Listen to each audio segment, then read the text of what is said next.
할렐루야. 예수 그리스도 이름으로 하나님 말씀 증거하겠습니다. 우리 다 같이 하나님 말씀 누가복음 16장 19절에서 31절까지 말씀을 다 같이 찾도록 하겠습니다. 누가복음 16장 19절에서 31절 말씀을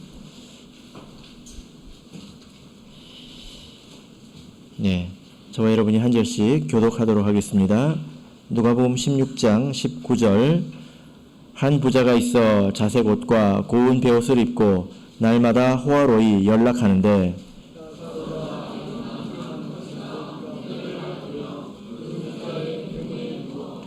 부자의 상에서 떨어지는 것으로 배불리려 하매 심지어 개들이 와서 그 헌대를 핥더라.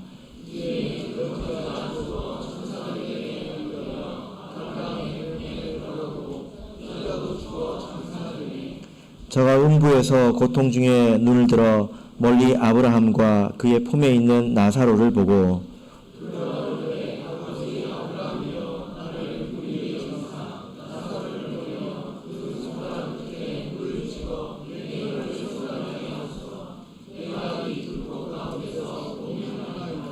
아브라함이 가로되 예 너는 살았을 때에 내 좋은 것을 받았고 나사로는 고난을 받았으니 이것을 기억하라. 이제 저는 여기서 위로를 받고 너는 고민을 받느니라.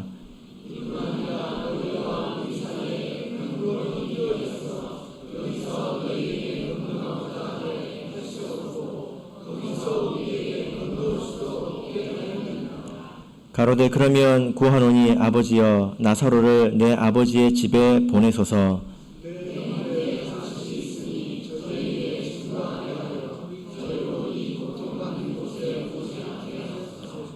아브라함이 가로되 저희에게 모세와 선지자들이 있으니 그들에게 들을지니라.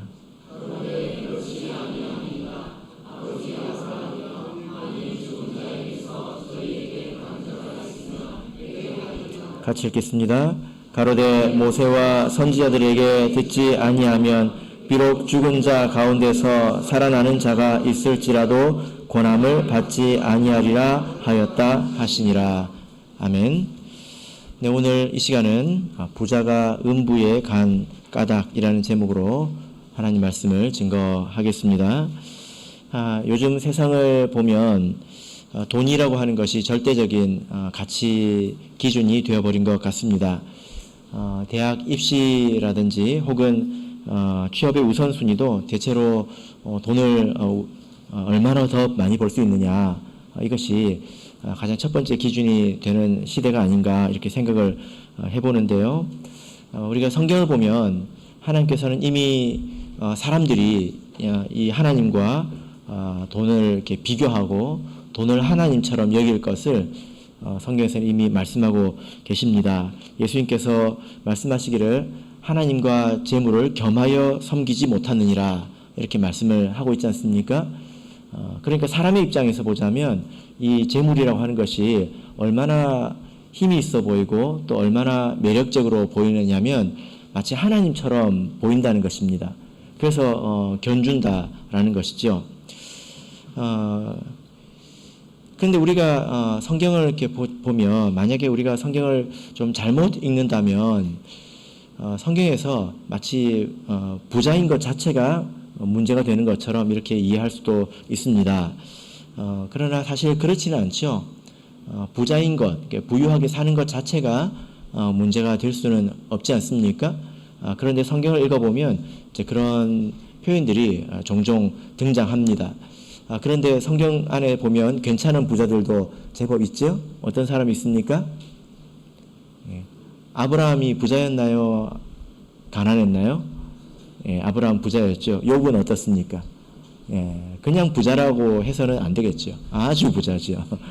아마 지금 살아있다면 아마 빌 게이츠와 비교되지 않을까 이렇게 생각을 해볼 수 있습니다. 다윗은 어떻습니까? 다윗은 왕이었죠. 그죠? 그리고 성경을 보면 예수님의 제자 가운데 또 아리마대 요셉이라는 사람이 있습니다. 그 사람에 대해서 성경이 뭐라고 말하고 있습니까? 아리마대 부자 요셉 이렇게 말하고 있습니다. 그 사람이 부유한 사람이었다는 것입니다. 그래서 예수님을 위해서 쓰지 않은 새 무덤을 예수님께 바치는 것을 볼 수 있지 않습니까? 그리고 성경 안에서 바울도 어쩌면 상당한 부자였을 수 있습니다. 부유하지 않고서는 가질 수 없는 것들을 바울 사도가 가지고 있는 것을 볼 수 있게 되죠. 그래서 괜찮은 부자도 있다는 것입니다. 부유한 것 자체가 문제가 되는 것은 아니라는 거죠. 그런데 또 한편으로 보면 부유한 것 자체가 문제이고 또 가난한 것 자체가 의로운 것처럼 여겨질 수도 있습니다. 성경 안에 그런 표현들이 있거든요. 우리가 마태복음을 보면 심령이 가난한 자는 복이 있다. 이것은 영적인 가난함을 이야기하는 것인데 똑같은 이 말씀이 누가복음에 오면 누가복음 안에서도 심령이 가난한 자는 복이 있다 이렇게 말할까요? 누가복음을 잘 읽어보시면 누가복음에서는 그냥 가난한 자는 복이 있다 이렇게 말씀을 하고 있습니다. 그래서 오해하기가 좀 쉽죠. 오늘 본문도 마찬가지인데요. 25절을 보면 우리가 선입견을 가지지 않고 이 말씀을 쭉 읽어보고 25절을 보면 이 부자는 도대체 왜 지옥에 간 것이지, 왜 음부에 간 것이지 이런 생각을 할 수 있습니다. 자, 25절을 다 같이 읽어보겠습니다. 시작. 아브라함이 가로되 예 너는 살았을 때에 내 좋은 것을 받았고 나사로는 고난을 받았으니 이것을 기억하라. 이제 저는 여기서 위로를 받고 너는 고민을 받느니라. 예. 자, 여러분 여기서 뭐라고 말하고 있습니까? 부자는 왜 음부에 갔습니까? 살았을 때 좋은 것을 받았기 때문에. 여기서 말하는 좋은 것은 부유한 것을 말합니다. 그죠? 예. 부자였기 때문에 음부에 갔다는 것입니다. 나사로는 왜 여기서 위로를 받습니까? 예, 그가 고난을 받았기 때문이다. 이렇게 말씀을 하고 있죠. 그죠? 여기서 이것을 기억하라. 이렇게 말하고 있습니다. 기억하라고 하는 것은 이미 알고 있는 것을 되새겨 보라는 것입니다. 네가 몰랐던 것을 이야기하는 것이 아니라 네가 다 알고 있었던 것을 이제 말해주니까 다시 한번 생각해보라. 그런 뜻 아니겠습니까?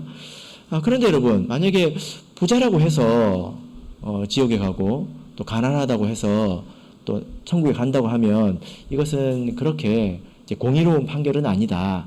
그리고 우리 하나님께서 이렇게 단순하게 판단하실 리는 없다. 우리가 이렇게 이미 생각을 하고 있을 것입니다. 그래서 오늘 본문 말씀을 우리가 잘 살펴보면 이 부자는 왜 음부에 갔고 또 나사로는 어떻게 천국에 가게 됐는지를 조금 더 생각해 볼 수 있습니다. 자, 우리 그러면 본문을 다시 돌아가서요. 19절부터 21절까지 같이 먼저 읽도록 하겠습니다. 19절 시작. 한 부자가 있어 자색 옷과 고운 베옷을 입고 날마다 호화로이 연락하는데 나사로라 이름한 한 거지가 헌데를 앓으며 그 부자의 대문에 누워 부자의 상에서 떨어지는 것으로 배불리려 하매 심지어 개들이 와서 그 헌데를 핥더라. 예. 자, 이 세 구절의 말씀에서 부자는 얼마나 부유했는지 그리고 또 이 나사로는 얼마나 비참했는지 대조해서 말씀을 해주고 있습니다. 이 말씀을 이렇게 읽어보면서 나는 어디에 가까운지 한번 생각해 보시기를 바랍니다. 부자는 얼마나 부유했습니까? 예, 첫 번째로 자색 옷을 입었다 이렇게 말씀을 하고 있습니다.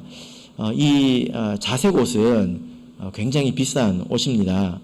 옛날에는 옷을 이렇게 염색하는 것이 힘들었겠죠. 이렇게 빨주노초 파남보 이렇게 색깔을 내는 것이 얼마나 힘들었겠습니까? 특별히 이렇게 자주색으로 염색을 하는 것이 아주 어려웠는데요. 이제 역사적인 자료를 보면 바다에서 잡히는 그 뼈 고둥이라고 하는 그런 이제 게 있는데 그 모양을 보면 꼭 저기 생선 그 다 먹고 나면 그 중간에 뼈가 남잖아요. 거기에 뭐가 고둥이 달린 것처럼 생겼습니다. 그런 걸 잡아가지고 바다에서 잡아서 거기 내장을 이용해서 염색을 한대요. 고둥이 크면 얼마나 크겠습니까? 그걸 잡으면 또 내장은 또 얼마나 또 크겠습니까? 그걸 가지고 염색을 하려고 하니 이것이 얼마나 비싸겠냐라는 거죠. 그래서 보통 이 옷은 아주 존귀한 자들이 입는 옷으로 성경에 등장합니다. 왕의 옷으로 등장하지요. 계시록 안에서도 이 자색 옷이 등장하는데 장사치들이 취급하는 아주 고급 품목으로 등장하고 있습니다. 이 옷을 입고 있었다라는 것입니다. 오늘 보니까 자색 옷을 입고 계신 분이 좀 계신가요? 예. 예, 물 빠진 자색 옷을 입고 계신 분 좀 계신 것 같습니다. 네. 그 다음에 두 번째는 어떤 옷을 입고 있습니까? 고운 베옷을 입고, 이 고운 베옷은 성경에서 또 나오는데요, 사치품입니다. 이렇게 무게를 달아보자면 옷이 이렇게 그렇게 무게가 많이 나가지 않잖아요. 무게로 따져보자면, 당시로 보자면 금보다도 비쌌대요. 예를 들어 이 베옷이 500g이다. 그러면 500g의 금보다도 이 옷이 비쌌다고 합니다. 굉장한 사치품이죠. 그래서 이 사람은 자기를 이렇게 치장하는데 자색 옷과 고운 베옷으로 이렇게 치장을 했다고 합니다. 대단히 부자인 것 같습니다. 예를 들어 누가 금을 이렇게 가지고 있다고 해도 부자일 텐데, 금은 가지고 있어도 이렇게 변하는 게 아니잖아요. 값이 막 더 오르기도 하지 않습니까? 근데 베옷은 몇 년 입으면 이렇게 다 사가서 없어지지 않을까요? 네, 그런데 이렇게 자기를 치장을 했다라는 것입니다. 성경에서 이 자색 옷 또 베옷을 입은 사람이 있습니다. 혹시 기억이 나십니까? 누군지 아시겠습니까? 제가 성경 공부 시간에 질문을 한번 했는데 딱 한 사람이 맞췄습니다. 성경에서 자색 옷, 베옷을 입은 사람이 나옵니다. 누굴까요? 모르드게입니다. 모르드게. 자, 우리 에스더 8장 15절을 보겠습니다. 에스더 8장 15절.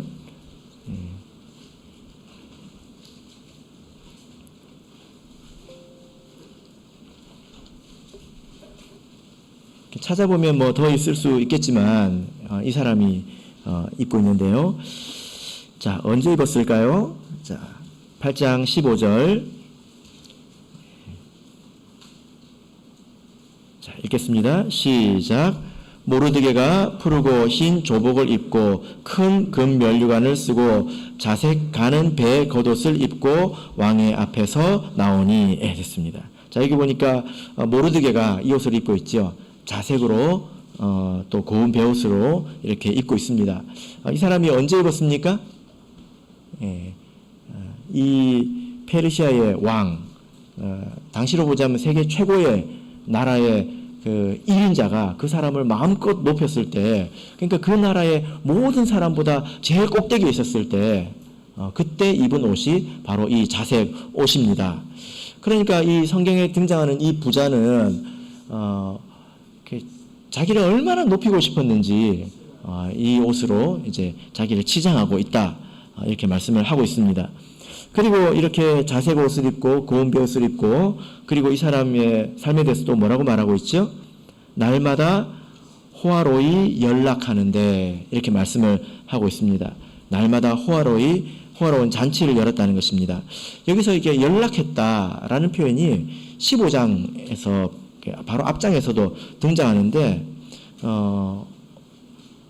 자, 여기 보면 탕자의 비유에서 등장합니다. 이 아버지가 아들이 돌아왔을 때 뭐라고 말합니까?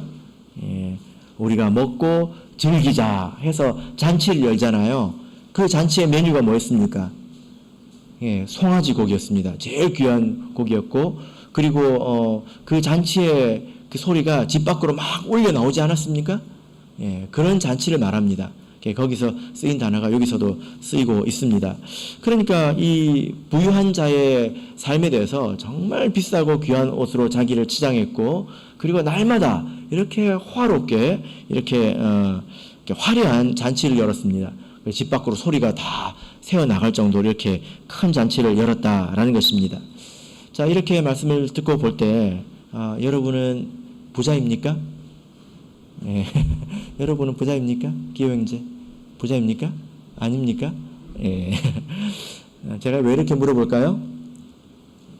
이렇게 생각하시는 분들이 많은 것 같아서 제가 물어보는 겁니다. 이렇게 읽어보고 나서 나는 부자가 아니구나, 이렇게 생각을 하고 뭐라고 생각할까요?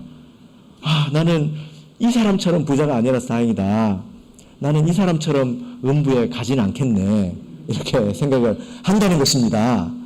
예, 그러면 그 다음 질문이 뭘까요, 기영재? 예, 그러면 나사로입니까? 이렇게 물어보겠죠. 그죠? 나사로입니까?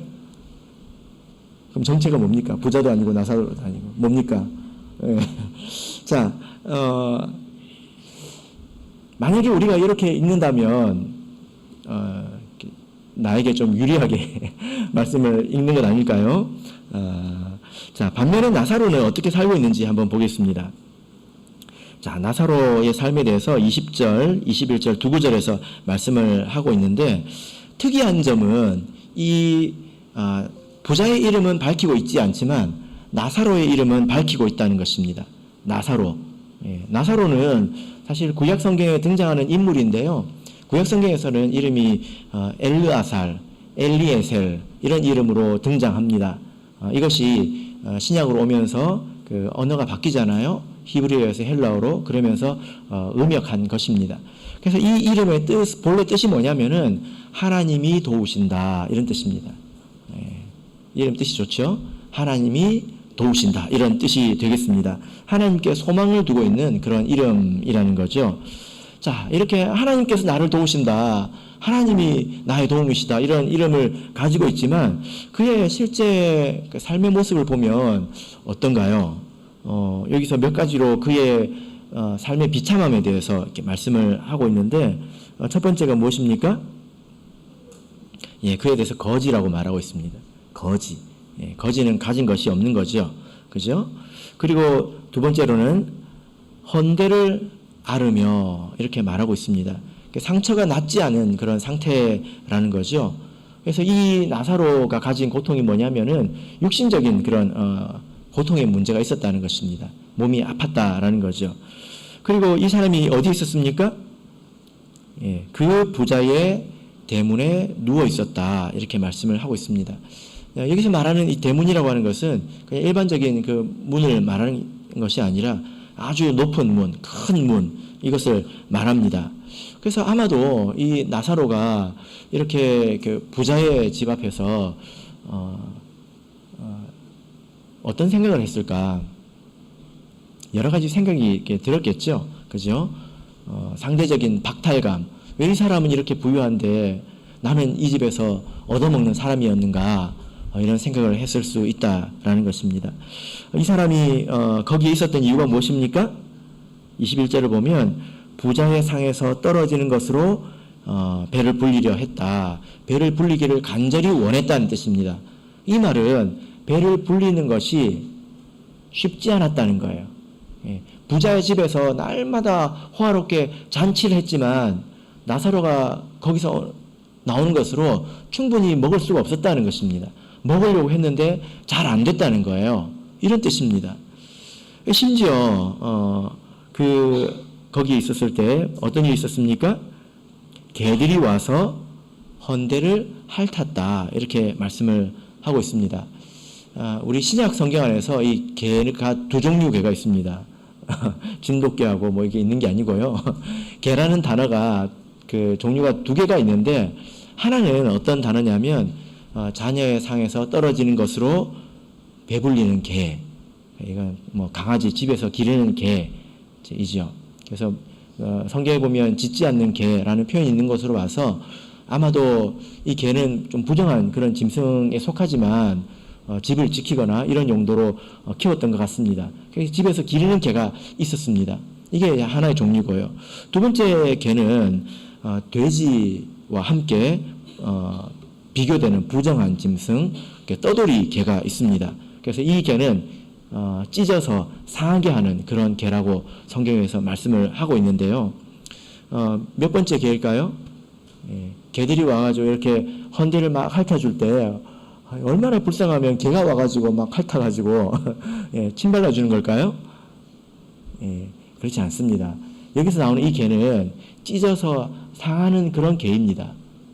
들개이죠. 그죠? 아마도 이 나사로를 보고 언제 먹으면 되나 이렇게 맛을 본 것일 수 있습니다. 이건 우리가 이제 상상을 해보는 것인데 성경 안에서 보면 이 구약 성경을 읽었던 이 백성들이 예수님의 이 말씀을 들었을 때 생각나는 이야기가 있었을 거예요. 개가 핥는다고 하는 것은 사실 하나님의 저주의 상태를 의미합니다. 자, 열왕기상 21장을 보겠습니다. 열왕기상 21장 19절을 보겠습니다.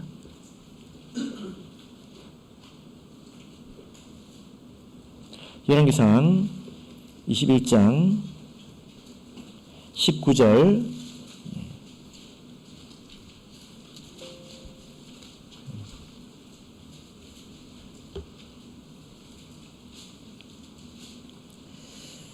열왕기상 21장 19절 자, 읽겠습니다. 시작.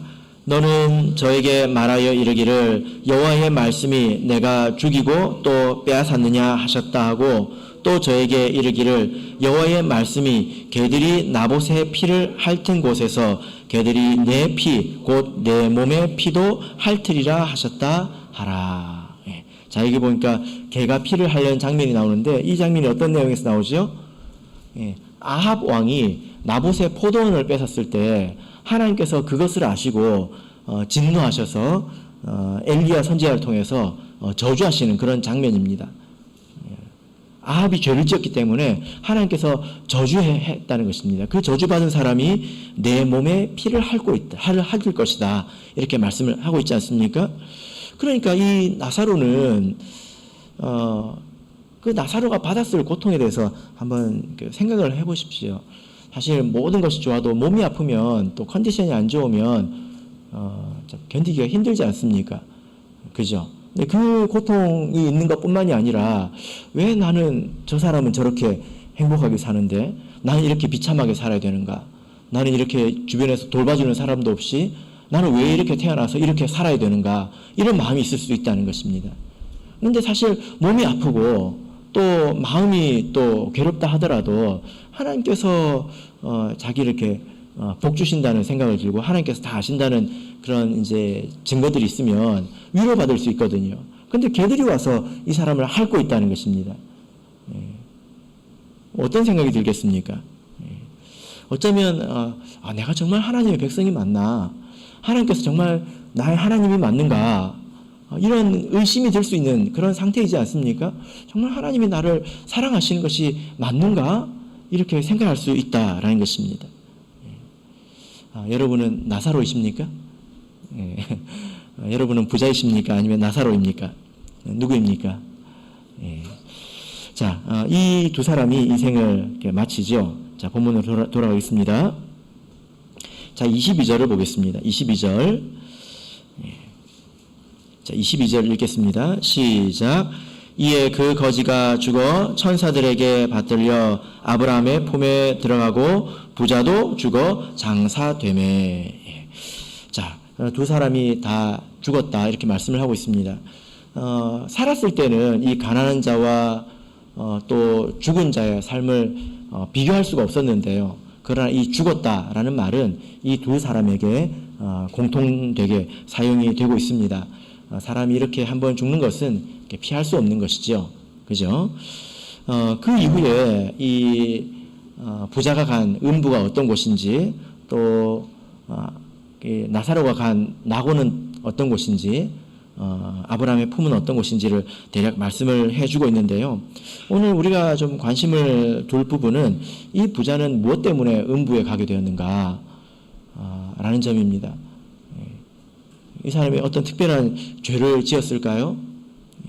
어떤 문제 때문에 이 사람이 이렇게 음부에 가게 되었을까? 우리 같이 생각을 해보도록 하겠습니다. 자, 25절을 보겠습니다. 25절 우리 다시 한번 읽어보겠습니다. 25절 읽겠습니다. 시작.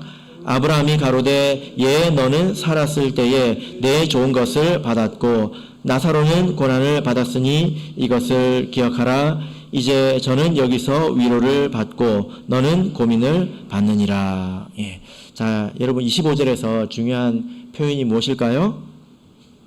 예, 중요한 표현은 항상 반복되죠. 어떤 표현입니까? 예, 받았다라는 표현이에요. 받았다. 그죠? 예. 부자는 그 부유함을 받았다는 것입니다. 받았다고 하는 것은 본래 자기 것이 아니었다는 거죠. 그리고 주신 분이 있다는 것입니다. 여기서 그 주신 분은 누구일까요? 당연히 하나님이겠죠. 하나님께서 그에게 이런 부유함을 주셨다는 것입니다. 이것은 그가 청직이라는 것이고 자기의 소유가 아니라는 것이고 그리고 받은 것에 대한 책임이 있다는 것을 의미합니다. 보통 부유한 사람들 혹은 세상에 넉넉한 사람들은 자기가 받았다라고 말하지 않습니다. 어떻게 말할까요? 내가 성취했다. 내가 노력해서 성취했다. 이렇게 말을 합니다. 그리고 일부분 그 말이 이제 맞는 말입니다. 열심히 사는 사람들이 세상에서 그래도 이제 기본적으로 어느 정도는 이렇게 살아가지 않습니까? 그러나 성경에서는 그가 받았다 이렇게 말씀을 하고 있습니다. 여러분 우리가 이것을 어떻게 이해를 할 수 있을까요? 여러분께서는 여러분이 가진 것을 하나님께서 주신 것이다 이렇게 믿으십니까? 사람이 아무리 노력한다 하더라도 하나님께서 그 사람에게 기회와 때를 주시지 않으면 그 사람은 그렇게 받을 수가 없습니다. 그죠? 노력이 중요한 것 같지만 조금 더 우리가 정신을 차리고 생각해 보면 기본적으로 노력할 수 있는 바탕 위에 우리가 있기 때문에 우리가 그 노력에 의미가 있다는 것입니다. 만약에 우리가 북한에서 태어났으면 우리가 이렇게 살 수 있었을까요? 그러지 않겠죠. 북한에서 태어났는데 아버지가 뭐 김정일이다. 그러면 좀 이야기가 좀 다르지 않습니까? 그런 이야기는 아니죠. 자, 우리 전도서 9장 21절 보겠습니다. 전도서 9장 11절입니다. 그래서 성경은 이렇게 말씀하고 있습니다. 전도서 9장 11절. 전도서 9장 11절.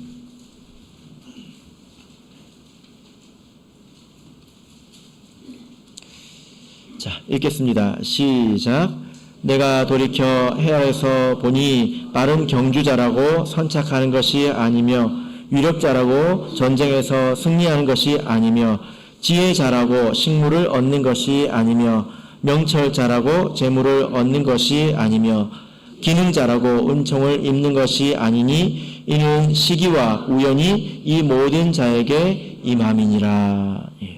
자, 사람의 여러 가지 능력들이 필요하지만 그러나 이것만 가지고 사람이 어떤 열매를 얻는 것이 아니라 하나님께서 그에게 기회를 주셔야 그가 그것을 얻을 수 있다 이렇게 말씀을 하고 있습니다. 여기서 말하는 것은 노력이라고 하는 것이 불필요하다 그런 뜻은 아닙니다. 하나님께서 아무리 기회를 주셔도 그 사람이 주머니에 손을 꽂고 기회를 붙잡지 않으면 그는 가난해지겠죠. 그것을 붙잡을 수 없겠죠. 그래서 노력은 기본이라는 것입니다. 그 위에 하나님께서 은혜를 주셔야 열매를 얻을 수 있다는 것입니다. 이 부자가 자기가 살아가면서 어떤 노력을 했고 어떤 선택을 했길래 이렇게 부자가 됐는지 모르겠지만 적어도 성경은 하나님께서 그에게 주셨다 이렇게 말씀을 하고 있습니다. 자, 그러면 여러분 이 나사로는 어떻습니까? 나사로는 게으르게 살아서 이렇게 가난해진 것일까요? 먹을 밥도 없는 것일까요? 그렇지 않습니다. 자, 우리 누가복음 16장으로 가서 보시면요. 이렇게 말하고 있습니다. 아브라함이 가로되 예 너는 살았을 때 좋은 것을 받았고 나사로는 고난을 받았으니 이렇게 말하고 있습니다. 자기가 초래한 게 아니라는 것입니다. 자기가 초래한 것이 아니라는 말하고 있습니다. 받았다고 말하고 있습니다. 노력이 부족해서 그런 게 아니라는 거죠. 우리가 이 영어 성경이나 이제 원문 성경을 보면 사실 한국어 성경에는 번역이 안 된 단어가 하나가 있는데요. 어떤 단어가 있냐면 그와 같이, 그와 같은 방식으로 이런 단어가 글자가 하나 빠져 있습니다. 이게 무슨 말이냐면 부자한테 이렇게 말씀하는 것입니다. 네가 살았을 때 좋은 것을 받지 않았느냐. 그런 것처럼 이 나사로도 안 좋은 것을 받았다. 이렇게 말하고 있습니다. 이렇게 우리가 생각을 해보면 아마도 이 부자는 그 부자 아버지 밑에 태어났을 수 있습니다. 이렇게 말씀하시는 걸로 봐서 그런 것처럼 나사로도 이걸 받았다는 거예요. 그렇게 말하고 있습니다. 그와 같이. 그래서 이 나사로가 이렇게 그 고통스러운 삶을 산 것은 노력이 부족해서 그런 것이 아니라 그것이 나사로에게 주어진 삶이었다는 거예요. 주어진 삶이 바로 그러했다라는 것입니다. 그래서 나사로를 책망할 수가 없겠죠. 그죠? 그래서 여러분, 하나님께서 우리에게 기회를 주셨는데 우리가 게으르게 살아서 가난하게 사는 것과 오늘 이야기는 다른 이야기라는 것입니다. 그렇게 들어야 합니다. 그러면 무엇이 문제입니까? 뭐가 여기서 문제가 되는 것입니까? 이것 때문에 왜 한 사람은 음부에 가고 이것 때문에 왜 한 사람은 낙원에 이제 가게 됐느냐, 이게 중요한 거죠. 21절을 보시면 이런 표현이 있습니다. 이 나사로의 그 삶에 대해서 이렇게 이야기하고 있는데요. 자, 21절을 보시면 부자의 상에서 떨어지는 것으로 배불리려 하매. 부자의 상에서 떨어지는 것으로 배를 불리려 했다, 이렇게 말씀을 하고 있습니다. 배를 불리려 하매, 이 표현을 우리가 성경에서 찾아보면 딱 두 번 등장합니다. 그래서 성경에서 이렇게 배를 불리려고 했던 사람이 한 사람이 더 나오죠. 누구일까요? 바로 앞장에 나옵니다. 누구일까요? 자, 15장 16절을 보겠습니다. 15장 16절입니다. 자, 이 탕자의 비유에서 이 둘째 아들이 저기 이방인의 나라로 가서 이방인 틈에서 살지 않습니까? 거기서 흉년을 만나서 아주 비참한 지경이 되었습니다. 그 삶에 대해서 뭐라고 말하고 있습니까? 15장 16절 읽겠습니다. 시작. 저가 돼지 먹는 귀염 열매로 배를 채우고자 하되 주는 자가 없는지라. 집을 나간 탕자가 배를 채우고자 했다는 것입니다. 나사로와 지금 동일한 그런 상태라는 거죠. 그런데 그 옆에 있던 이방인들이 어떻게 했습니까? 옆에 있던 이방인들이 돼지 먹는 쥐염 열매도 주지 않았다는 것입니다.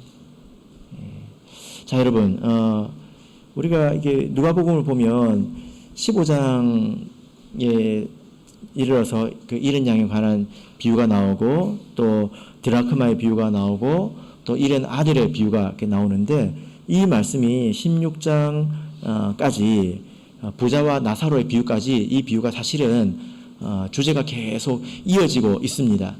그래서 동일한 단어를 많이 사용하고 있습니다. 아까 연락하다, 이 단어도 동일한 이제 단어였고요. 그 비교를 해보면 많이 있습니다. 그래서 지금 여기서 이렇게 말하는 것이 뭐냐면은, 지금 부자와 나사로의 비유에서 구체적으로 이야기하고 있는 것은 아니지만, 이런 전체적인 그 흐름 속에서 보자면은 이 부자는 재물을 이방인처럼 쓰고 있다는 것입니다.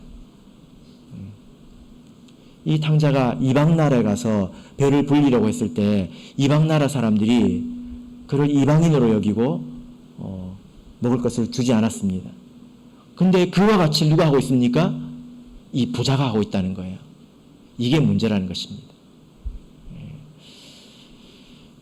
이것을 제외하고는 이 부자의 어떤 부도덕함도 성경에서 이렇게 말하고 있지 않다라는 것입니다.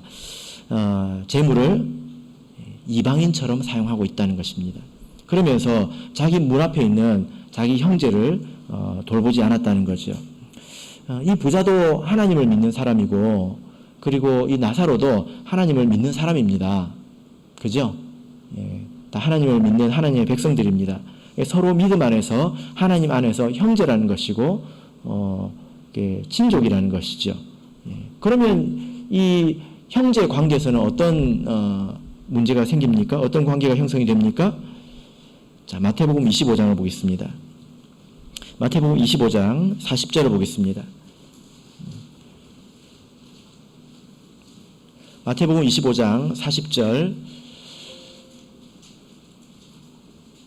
마태복음 25장 40절. 자, 읽겠습니다. 시작. 임금이 대답하여 가라사대 내가 진실로 너에게 이르노니 너희가 여기 내 형제 중에 지극히 작은 자 하나에게 한 것이 곧 내게 한 것이니라 하시고. 어떤 것이 예수님에게 한 것이라고 말하고 있습니까? 지극히 작은 자 아니죠? 누구입니까? 내 형제 중에 지극히 작은 자 하나입니다. 지극히 작은 자라고 하면 아마 우리는 다 지옥에 가야 될 거예요. 왜냐하면 세상에는 지극히 작은 자들이 너무 많기 때문입니다. 그들을 돌보는 것이 좋은 일이지만 예수님에게 하는 것은 아니라는 거예요. 어떤 것이 예수님이 하는 것입니까? 내 형제 중에 지극히 작은 자 하나에게 한 것을 말하는 것입니다. 내 형제 중에 지극히 작은 자 하나에게 하지 않은 것은 어떤 것입니까? 예수님에게 곧 하지 않은 것이 되겠죠? 그죠? 그 말씀이 몇 절에 있을까요? 45절에 있습니다. 45절도 우리 읽어보겠습니다. 시작. 이에 임금이 대답하여 가라사대 내가 진실로 너에게 이르노니 이 지극히 작은 자 하나에게 하지 아니한 것이 곧 내게 하지 아니한 것이니라 하시리니. 내 형제 중에, 여기는 내 형제가 생략이 됐습니다. 내 형제 중에 지극히 작은 자 하나에게 하지 않은 것이 예수님에게 하지 않은 것이다. 이렇게 말씀을 하고 있습니다. 그래서 우리가 이런 그 말씀을 바탕으로 생각을 해보면 이 부자의 잘못이 명백합니다. 그죠? 그래서 이 말씀을 읽어보면 부유함이나 가난함이나 다 하나님 앞에서 큰 숙제이구나 이런 생각을 하게 됩니다. 어떤 것 하나를 사실 탐할 만한 것이 못 된다 이런 생각이 듭니다. 부자는 무엇이 숙제입니까? 재물을 하나님 뜻에 맞게 잘 사용해야 되는 그런 책임이 있는 것이죠. 왜냐하면 그것은 하나님께서 주신 것이기 때문입니다. 재능도 하나님께서 주신 것이고 그 재능을 꼽힐 수 있는 곳에서 내가 자라나고 태어난 것도 하나님께서 주신 것입니다. 그죠? 그런데 정말 이렇게 살기가 사실 지금 세상은 어렵습니다. 왜 어려울까요? 지금 요즘 우리가 사는 세상이 이런 곳이 아니거든요. 그죠? 요즘 우리가 사는 세상은 굉장히 소비적인 시대이고 사람들이 돈을 가지고 자기를 치장하고 자기를 즐겁게 하는데 수천 년의 역사 가운데 이런 적이 있었는가? 이런 생각이 듭니다. 여러분들도 곰곰이 한번 생각해 보세요. 지금 우리 이제 아이들은 태어나서 아마 어떤 아이들은 태어나면서부터 스마트폰을 보고 이렇게 자랐을 텐데요. 역사적으로 이렇게 사치스러운 또 평안한 시대에 또 풍족하고 넉넉한 시대가 언제 있었는가 한번 생각해 보시면 사실 이런 시대가 100년이 채 되지 않습니다. 전 세계적으로 우리나라는 100년도 안 되죠. 그죠? 수천 년의 시대는 사실 그러지 않았다는 거예요. 근데 지금 시대는 사람들이 굉장히 풍족하지만 자기를 치장하고 자기를 꾸미는데 너무 하다 보니까 도리어 부족하다고 느끼는 그런 지경이지 않습니까? 그러다 보니까 우리 이제 성도들도 이럴 수 있습니다. 사람들이 사는 수준이 다 높아지고 누리는 것들이 이렇게 많아지다 보니까 우리도 어느 정도는 맞춰야 된다라는 생각으로 이렇게 쫓아가죠. 그러다 보면 어떤 일이 생길까요? 부족하다고 생각되는 것입니다. 내가 하나님 백성답게 내가 사람들을 돌보고 하나님 백성답게 돈을 쓸 여유가 없다고 생각하게 되는 것입니다. 그러기가 참 쉽지 않을까요? 그래서 그렇게 부족하다고 생각하면서 집에서 이제 계속 이제 뭘 합니까? 쇼핑을 하는 거죠. 이것이 참 어려운 문제라고 생각이 됩니다. 보통 이제 아이들을 보면 이런 미성숙함이 더 잘 드러나는데 사실 아이들만의 문제는 아닌 것 같아요. 그래서 대체적으로 이제 저도 이렇게 사람들을 이렇게 보면 요즘 시대는 아주 비싼 것 아니면 사고 싶은 것은 다 사는 시대 아닌가 이런 생각이 들더라고요. 나사로의 숙제는 무엇입니까? 나사로의 삶도 만만치 않죠. 무엇이 나사로의 숙제일까요? 나사로는 굉장히 열악한 삶을 살았습니다. 그럼에도 불구하고 그의 이름이 무엇입니까? 그가 나사로였다고 하나님께서 말씀하고 있잖아요. 이것은 단지 그 사람의 이름을 밝히기보다는 그는 정말 나사로다. 라는 것을 말하는 것일 겁니다. 그런 삶을 받아들일 뿐만이 아니라 그런 삶 가운데서도 소망을 하나님께 두고 산 사람일 거라는 것입니다. 근데 그게 얼마나 힘듭니까? 아픈 것을 견디는 것이 아무것도 하지 않아도 힘든 거잖아요. 그죠? 내가 열심히 달리게 하는 것만 힘든 것이 아니라 아픈 것을 견디는 것, 가만히 있는 것도 어떤 사람에게는 힘든 것처럼 이런 삶을 받아들이는 것이 그 사람에게는 어렵다라는 것입니다. 내가 왜 이렇게 고통을 받고 내가 왜 이렇게 어려움을 겪어야 되는가? 이걸 통해서 좋은 게 도대체 무엇이 있는가? 하나님은 왜 나에게 이런 고통을 허락하는가? 아무리 생각해도 답할 수 없는 그런 질문들을 항상 매일매일 고통이 찾아올 때마다 마주해야 되지 않겠습니까? 이런 것들을 이해할 수 있는 방법이 없습니다. 그래서 이런 것들은 내가 이해하는 것이 아니라 받아들이는 것입니다. 어떻게 받아들일까요? 내 생각과 하나님의 생각은 다르다라는 것으로 이렇게 받아들이는 것입니다. 하나님의 생각은 우리의 생각보다 높아서 하늘이 땅보다 높은 같이 우리 생각보다 높다고 말씀하고 있지 않습니까? 그래서 내가 생각하지 못했고 내가 알지 못했던 그런 이유들이 틀림없이 있을 것이다 라는 것을 그냥 믿고 받아들이는 수밖에 없다는 것입니다. 이것이 하루는 이렇게 생각하기가 쉽죠. 하루는 받아들이는 것이 쉬울 것입니다. 그런데 한번 생각해 보세요.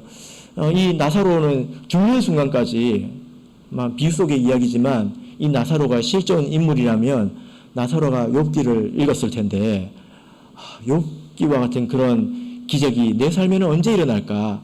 그런 기대를 하지 않았겠습니까? 그런 생각을 할 수 있지 않습니까? 근데 죽는 순간까지 절망의 순간까지 그런 일이 하나도 일어나지 않았단 말이에요. 그럼에도 불구하고 나의 도움은 하나님께 있다. 하나님께서 나를 도우신다. 라고 믿으면서 자기 믿음의 양심을 지키고 사는 것이 얼마나 그에게 힘들었겠느냐라는 것입니다. 여러분, 여러분이 생각할 때 부자로 사는 게 힘든 것 같습니까? 가난한 자로 사는 것이 힘든 것 같습니까? 예, 둘 다 만만치 않은 것 같습니다. 둘 다 어려운 일이죠. 그래서 아굴은 이렇게 기도합니다. 잠언을 보겠습니다. 잠언 30장. 잠언 30장 8절 9절 보겠습니다.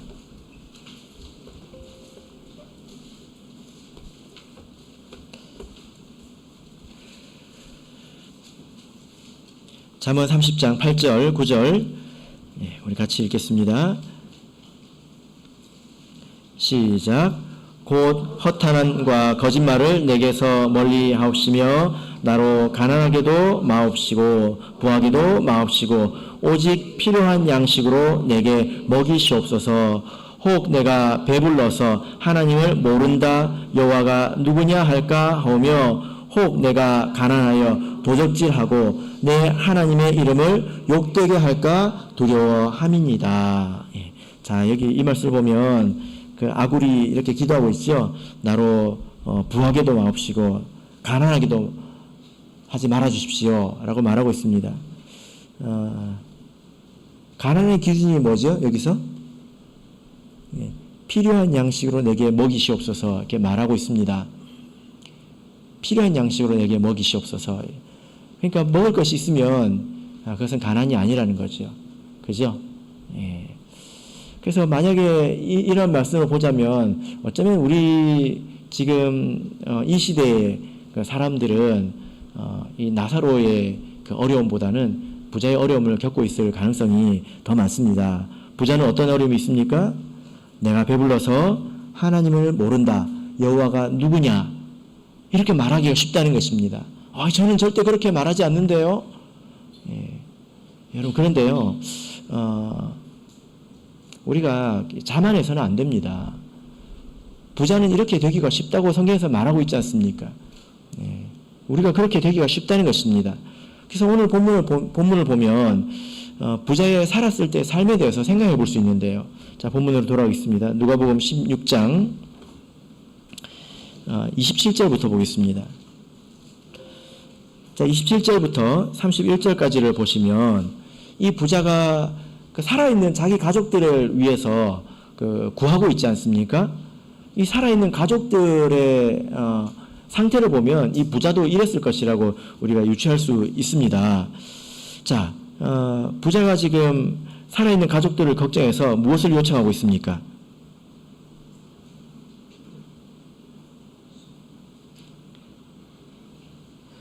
(27절) 보시면 아버지여 나사로를 내 아버지의 집에 보내소서 이렇게 말하고 있잖아요.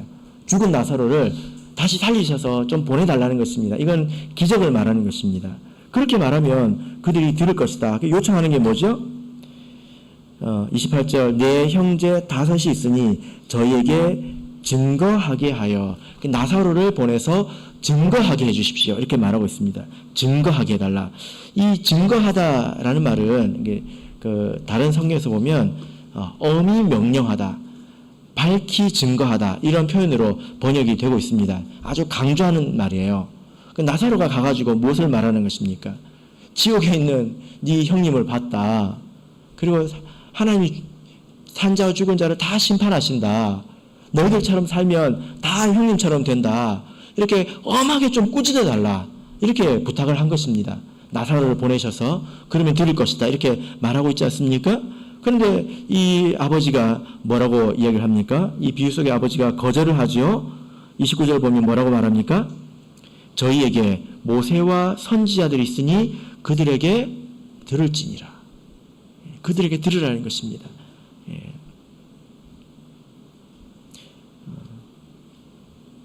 31절 우리 같이 읽겠습니다. 31절 읽겠습니다. 시작.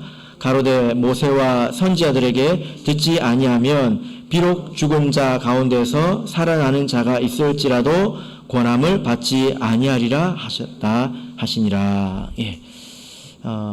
그래서 이 말씀을 통해서 이 부자가 이 부유함으로 어떤 삶을 살았는지 생각을 해보면 하나님을 믿었으나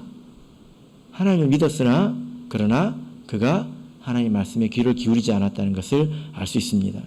왜 귀를 기울이지 않았을까요? 부유했기 때문입니다.